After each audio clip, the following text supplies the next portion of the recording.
Chris Brown is 44 years old. He's an attorney, municipal court judge, and father of 3 children with his high school sweetheart, Christine. He coaches sports teams and helps with homework. But next month, Chris will be fighting the war in Iraq. I really didn't think that we would get to the point where they would need to activate me. Word came late this August when a FedEx package arrived in the mail from the Army. Inside were orders for Chris to deploy to Iraq for up to 400 days. I was in shock. I thought there has to be some kind of mistake because it would be very rare for a 44-year-old man to receive orders when he's been out of service for about 12 years. Chris has been to Iraq before. He fought in the Persian Gulf War. Being younger and more full of myself and feeling that I'm invincible, my attitude and my desire was to hurt as many bad guys as I could. When he returned, Chris's priorities changed. I pulled myself out of what I considered to be in the Army, and I was on this inactive ready reserve list.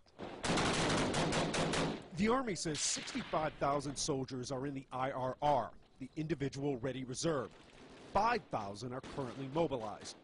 Chris assumed his active military service was over. Now suddenly, both his family and his country needed him. It forced me to confront an issue, and the issue is, do I take every opportunity I can to try to get a deferment or try to avoid serving my country, or do I honor what they're asking me to do? If I were to try to find a way to avoid it or seek a deferment, then I'd have to live the rest of my life knowing that I didn't honor or stand up and be counted when I was asked to serve. And that's a lesson he wants to teach his children. We were with Chris and his family the day he left. What I explained to them is Dad has an obligation, as we all do, to serve our country. And when you're asked to meet that obligation, you need to do it. Matt, Danny, and Mallory will learn about service and sacrifice.